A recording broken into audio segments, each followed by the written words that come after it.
I've talked about Attack on Titan ad nauseum. It's one of the series I've talked most about throughout my presence on the internet. So I'm not going to bore you with a big history about my relationship with the series and all that, because that's out there. I have a video on that's kind of a rumination and reflection on Attack on Titan that I posted on my main channel in December or January. You can check that out if you're interested. But for the purposes of this video, what I want to get across more than anything is that it's only gotten better for me over time, and in most cases, for me to love a story as much as I love Attack on Titan, and at the recording of this video, in the last top 100, it was my 5th favorite fiction of all time. That is virtually impossible for it to be that high without me adoring its character cast. Now, are there character casts that I think are better than Attack on Titan? I would say the likes of Haikyuu, Hunter x Hunter, Umineko, Final Fantasy XIV, which, funnily enough, are the 4 fictional works ahead of it, have better casts. But if that's my sort of Mount Rushmore, maybe include, like, 1 or 2 other stories with it, maybe, like, Yakuza as a full series or something, or A Song of Ice and Fire. But if that is my absolute peak of character writing, just 5 or 6 series like that, Attack on Titan is the tier just below it. It is right there with the likes of Evangelion and Monogatari and Final Fantasy VII Rebirth, it's right up there. If I were to rank my favorite character casts of all time, it would be my top 10. So I truly think it's both slept on in my experience and just a masterful bit of character writing. And I've only grown in confidence about that take over the years. Now, I have been asked oftentimes, what are your top 5 Attack on Titan characters, top 10? And I can usually give my top 4, but after that it becomes a huge mess. So I wanted to take this opportunity to sort of sit down. I tend to yap when it comes to these ranking videos and make them quite long. Maybe I can do it shorter, maybe not, we'll see. But either way, sit down and properly get together my top 10 Attack on Titan characters. No ties, no this range is these characters, just straight up tell you what are my top 10 in order. So that's what we're here for today. And let's start with some honorable mentions, because I cannot just do 10 characters, I need to mention a few others. So let me just very quickly, there we go. So, honorable mentions, not going to talk too much about these, but I did want to mention Bertolt, Hanji, and Kruger. There are more, in addition, that's why I put etc., but I love all 3 of these characters. They all make me incredibly, they're incredibly powerful to me in different ways. The incredible emotions associated with Bertolt and Hanji, but also the thematics, especially with Hanji, about the idea of what the Scouts are. They're a great personification of that. And Kruger is one of the best low screen time, high impact characters in anything for me. So, just outside of the top 15, because I have unordered honorable mentions, I wanted to give attention to these 3, and there are more that I could talk about here. The likes of Historia, and others, but I could go on forever. Like I said, I love this cast deeply. Magoth, there's so many incredible characters. Willie Tybur, like, I could just go on. But, so there are a bunch of honorable mentions like this. Let's include Magoth, whatever. And then after that, we have our 11 to 15, just outside the top 10.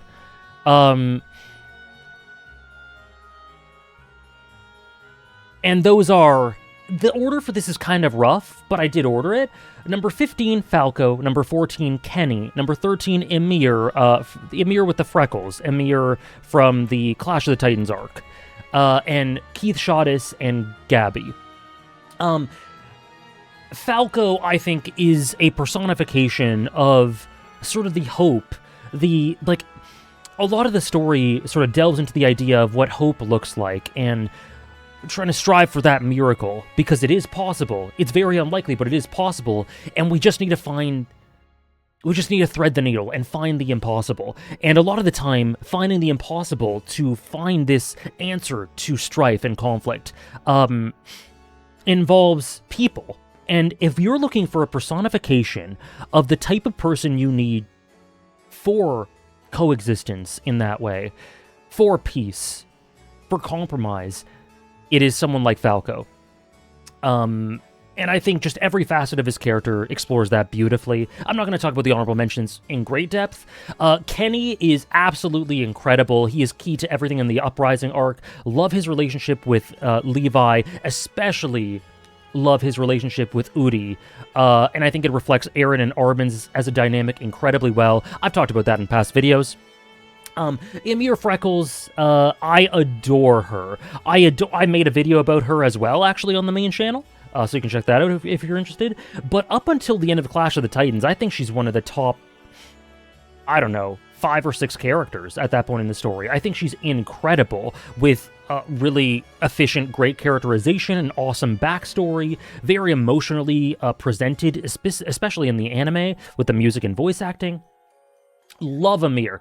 And then one of the best constructed characters, not only characters in Attack on Titan, but I guess secondary to tertiary characters in anything. Shottus is, you can make the case that Shottus is not even one of the 15 most important characters in Attack on Titan. You can make that case very convincingly. But the amount of thought and care that went into his backstory and the plotting and how essential he is to different characters and at different points in their journey, and how the thematics of the everyman nature of his character is so essential to the story, how he contradicts and parallels and foils Floch and Jean, and then his feelings of tons of human darkness and envy and ugly sides, but then the way he's able to transcend that to be more than just a bystander and to be a hero to those he protects. He's an incredible character, and honestly, the fact that someone like him is not in my top 10 is a testament to how good and consistent this series is. It's unbelievable. And it's like, that's it's so good. It's so incredible. By the way, I was talking about my favorite 5 or 6 character casts. Bleach and Naruto are potentially up there as well, just to give a couple more in case anyone was curious. I digress. And then Gabby. I think Gabby has one of the most important character arcs, and I know she's very volatile and lots of people dislike her, and she's a very divisive character, but to me, her character arc is, it's nothing super bold. It's nothing that, when we saw Gabby, it's like we knew it was kind of telegraphed where she was going, but every step of the way and how human and gradual and earned it all feels is so brilliant. The progressions and the regressions, how when it all comes together, she is willing to do anything because of what she's learned she wants out of the world. And the collaboration and the connection and how genuinely beautiful of a soul she is, and just how dogma and fear shaped her and how she was able to break out of that and how strong she is as a result. She and Falco are key to the future of Attack on Titan, and why I don't view the ending as pessimistic at all, which again I've explained in past videos, specifically that retrospective. Getting into the top 10, we have one of my favorite antagonists of all time, and numbers 10 to 7, maybe 10 to 6 or so are so close that it's very tough to rank them, and it's on another day, number 10 could be number 6. It's so close, but this is how I ended up ranking it on average. Number 10 is one of my favorite antagonists ever. Floch Forrester. A horrible person. And just as much, in doing so, just as much of a personification of the themes of Attack on Titan as the likes of Armin or Falco or Gabby or whatever. But through contrast, he shows what Isayama is trying to say through being a cautionary tale, through being the dark inverse of Jean. through being someone ruled by fear and responding so powerfully outwardly. And there's a sad truth to the fact that people, fascists, that in the vein of Flock, very much are not born that way, but are molded by dogma and fear and propaganda. And the psychological study that Isayama does to make Flock the character he is post-time skip, considering what we see in Return to Shiganshina, is sublime. It is a beautiful psychological study that is sobering. And as much as Flock is a horrible person, and as much as the world is better when he spoiler alert, you're watching Attack on Titan ranking, you know, anyway, when he dies, he's still sympathetic. He still has a human journey. There are elements of his character where I feel for him. That doesn't mean he doesn't represent something evil. That doesn't mean that he isn't an antithesis to Attack on Titan, or that he isn't a horrible person, or that he didn't need to die.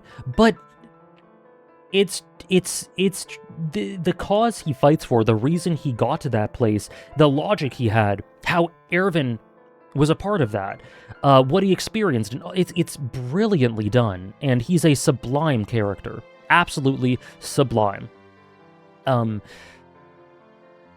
Number 9.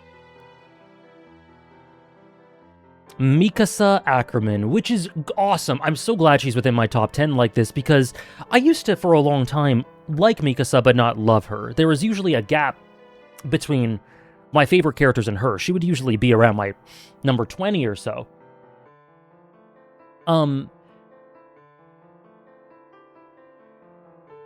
But what really sort of struck me, and a lot of, I guess, elements of her conclusion are a bit tough to grasp at first. You have to kind of sit with it, and I had to kind of reflect and internally debate and discuss things and look at character parallels and really think about it a lot, because her character is, in some ways, a challenging one.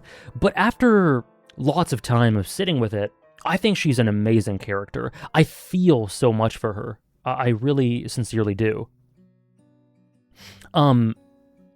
I really sincerely do, and I think she's incredible. I think her dynamic with Eren and Armin, the trio, is unreal. Her dynamic with Eren and Armin is so good, and in the conversation for my favorite. But specifically, the nuances and the ugliness and the toxicity, but also the love and all the layers to her and Eren is so beautiful. And I think she's one of the best characters in the Rumbling arc. I love her. I absolutely adore her. And she's got great dynamics, but she's also defined by a very distinct psychology. And she just makes me very emotional. Very, very emotional. I often doom just thinking about Attack on Titan because of all the emotions and the sadness within it. It's one of those series that just makes you walk around your house, or in my case, my apartment, feeling miserable. And Mikasa is a big part of that, but a good peak fiction miserable. Her and Eren, and well, it's just a lot, you know. Number 8 is another character that makes me feel so many things. Jean. I think he's in the conversation for potentially the best arc in the entire story. I have a whole video on Jean, so you can check that out for a big elaboration, but I think he's got one of the best arcs. I think he's one of the most admirable characters because he is so human, and he offers one of the best dynamics in the series through his the contrast with Flock. And he is just the ideal, I guess, scout in a lot of ways with regards to what they stand for. He is so incredibly courageous, and I really, really love him.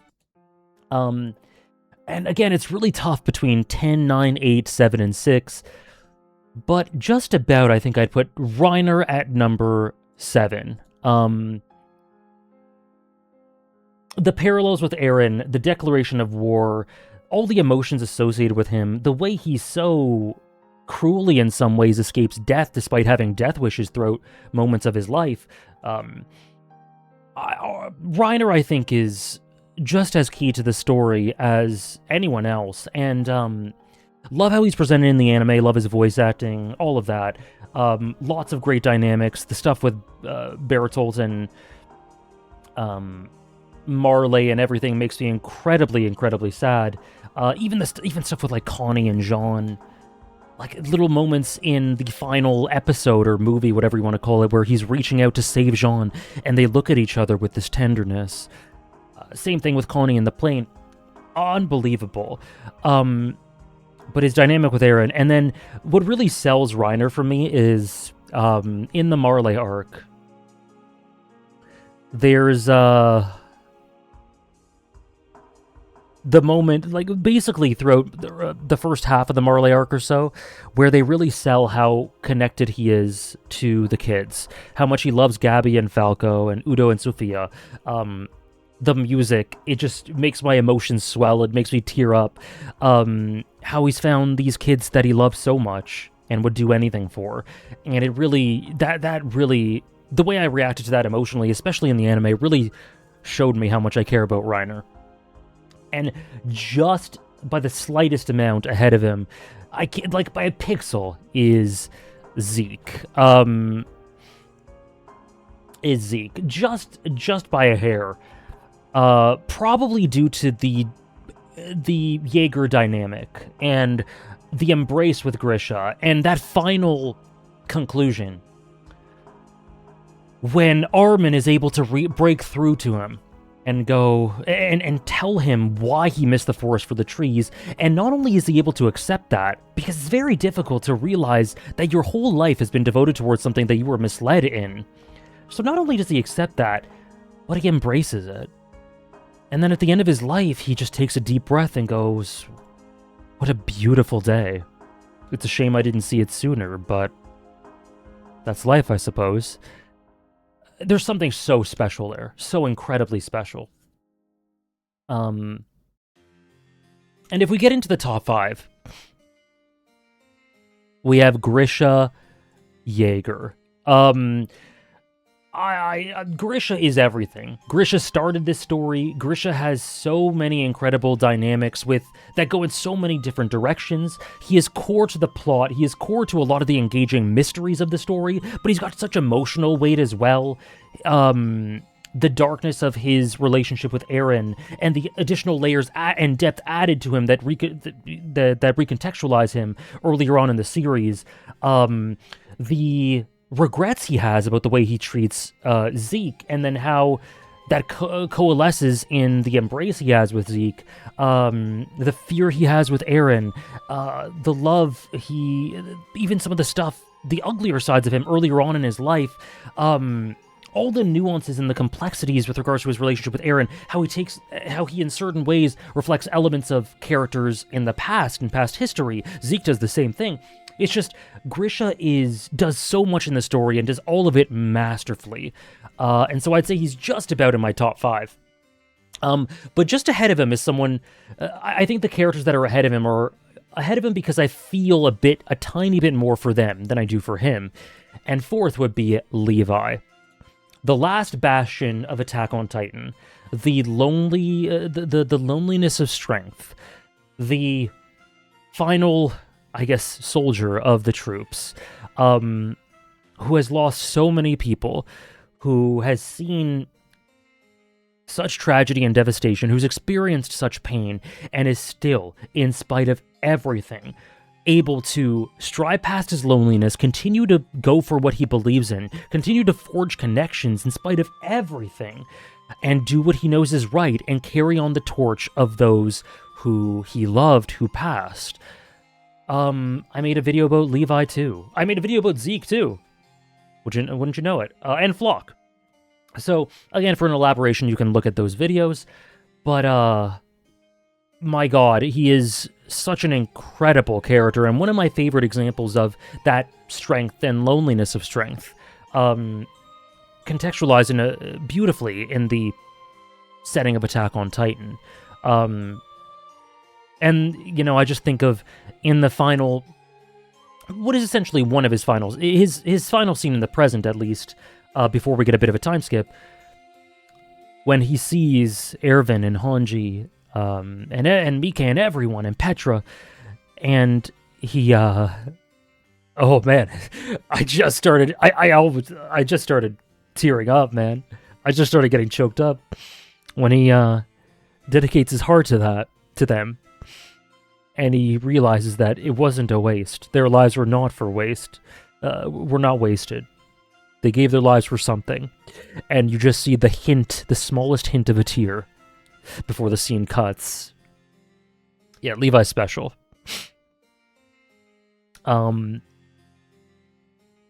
in my number 3 is actually a character who, for a lot of Attack on Titan, up until maybe the War for Paradis arc when I was reading it, was my favorite. He was my number 1. And for up until quite recently, he was my number 2. Erwin Smith. What is there to say about this absolute legend? From the moment I saw him, I was enraptured with him in Season 1, but especially in Season 2, where he gets his arm bitten off by a Titan, and while he's in the midst of losing his arm, tells his troops to charge forward. That shit is otherworldly. There are no words for it.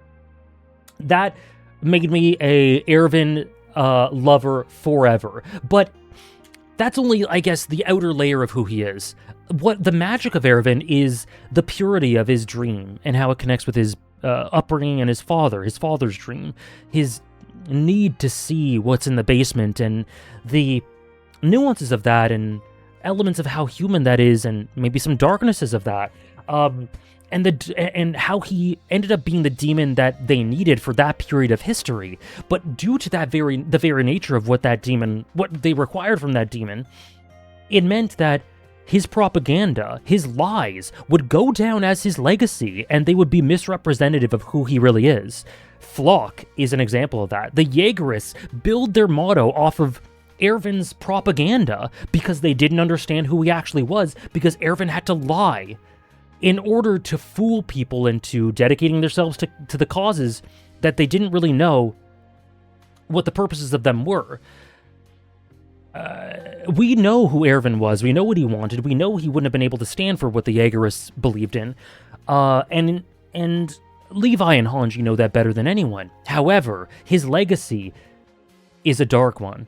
It is very much a dark one. And as beautiful as it is that it's carried on through what Levi did, who knows him the best, it is also carried through with the Yeagerists, and that is the duality of what Erwin is. He is not a character whose legacy is beautiful and hopeful. It's a dualistic mixed one, and I think that is so perfect for him being the demon that he was, the devil that he was.